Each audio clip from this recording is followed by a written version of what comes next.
Telugu Desam party రాష్ట్ర వ్యాప్తంగా 27, 28 తారీఖుల్లో నిర్వహించిన మహానాడు కార్యక్రమం ఒక మాయనాడుగా నేను పేర్కొంటా ఉన్నా.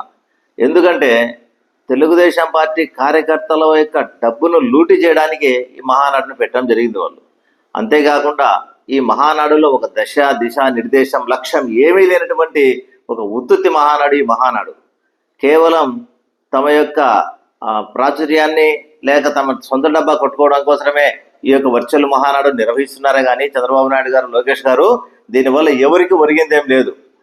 అసలు ఈ వర్చువల్ మహానాడుతో ఈ కార్యకర్తల డబ్బు ఎంత లూటీ అయింది తెలుసా? మొత్తం రాష్ట్ర వ్యాప్తంగా దాదాపు 1875 క్లస్టర్లలో ఈ మహానాడు నిర్వహించడం జరిగింది తెలుగుదేశం పార్టీ. అంటే దాదాపు ఒక క్లస్టర్కు 3 నుంచి 4 లక్షల రూపాయలు ఖర్చు పెట్టారు ఒక్కొక్క చోట.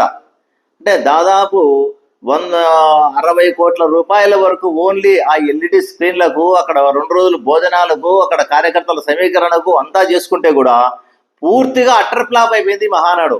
అంటే కార్యకర్తలు పూర్తిగా నిరుత్సాహం చెందినారు. తెలుగుదేశం పార్టీ అంటే ఎంతో ఘనంగా ఉన్నటువంటి మహానాడు ఈరోజు దిగదార్చే స్టేజ్కు ఈ యొక్క నాయకులు, అగ్రనాయకులు తెచ్చినారు పార్టీని అంటే ఎంత దారుణంగా ఉందో పరిస్థితి అర్థం చేసుకోవచ్చు. అంతేకాకుండా మరి కార్యకర్తలు తిరగడము, నాయకులు, ఈ యొక్క మంత్రులు, ఎమ్మెల్యేలు, శాసన మండలి సభ్యులు, పరిశీలకులు వీళ్ళంతా రాష్ట్ర వ్యాప్తంగా 10 రోజులుగా మహానాడు నిర్వహణ కోసం తిరిగే విధానం చూస్తే అదొక 60 కోట్ల దాదాపు 100 కోట్ల రూపాయల వరకు మహానాడు ఖర్చు పెట్టడం జరిగింది. మరి ఇంత డబ్బును పార్టీ కార్యకర్తల నుంచి లూటీ చేసినటువంటి చంద్రబాబు నాయుడు, లోకేష్ గారు పార్టీ కార్యకర్తలకు ఏమో సమాధానం చెప్తారు ఈరోజు తెలుసుకోవాల్సిన అవసరం ఉంది. అసలు వర్చువల్ మహానాడు కాకుండా డైరెక్ట్ మహానాడు వాళ్ళు నెల్లూరులో నిర్వహించుకున్నా కూడా ఇందులో సగం కూడా ఖర్చు కాదు.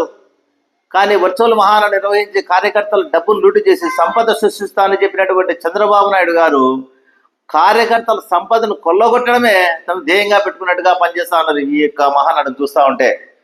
అంతేకాకుండా మహానాడులో ఎక్కడే కానీ ఒక తీర్మానం లేకుండా కేవలం జగన్మోహన్ రెడ్డి గారి నామస్మరణతోటి, జగన్మోహన్ రెడ్డి గారి మీద ఉన్నటువంటి వ్యతిరేకతతోటి ఏదో రాష్ట్రంలో సాధించాలని చూస్తున్నారు. ఇదంతా పచ్చి అబద్ధం. జగన్మోహన్ రెడ్డి గారి మీద విశేషమైన ప్రజాభిమానం పెరుగుతూ ఉంది కాబట్టి తెలుగుదేశం పార్టీ నాయకులు చాలా మంది కూడా జగన్మోహన్ రెడ్డి గారి మీద ప్రేమను కనపరుస్తున్నారు కాబట్టి తట్టుకోలేనటువంటి ఆ అగ్రనాయకులు ఇద్దరు కూడా ఈ వర్చువల్ మహానాడు పేరుతో ప్రజల్లో ఏదో దూసుకొని పోవాలనే ఉద్దేశంతో ప్రతి క్లస్టర్ కు ఆ యొక్క మహానాడుని తీసుకెళ్లాలని ప్రయత్నం చేశారు. పూర్తిగా అట్టర్ ఫ్లాప్ అయినారు. ఈ రోజు అడుగంటి పోయిన వాళ్ళ ఆశలన్నీ కూడా మహానాడు అంటే ఎంతో ఘనంగా ఉండే మహానాడు ఈ రోజు చాలా దయనీయ స్థితికి చేరుకున్నది ఈ యొక్క వర్చువల్ మహానాడు ఈ విధానంతో.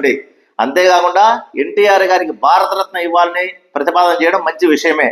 కానీ గతంలో ఎన్టీఆర్ గారికి భారతరత్న ఇవ్వాలని చేసినటువంటి తీర్మానాల ప్రతులను ఏమైనాయి? భారతరత్న కోసం ఎందుకు కేంద్ర ప్రభుత్వంతో పోట్లాడి ఈ విధమైనటువంటి భారతరత్న వచ్చేది ఎందుకు చేయలేకపోతున్నారు?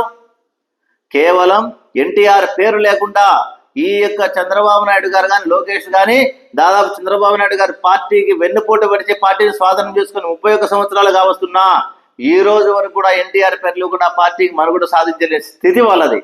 ఎందుకంటే పార్టీ కార్యకర్తలకు, నాయకులకు ఎవరికి కూడా నమ్మకం లేదు పూర్తి స్థాయిలో వాళ్ళ మీద.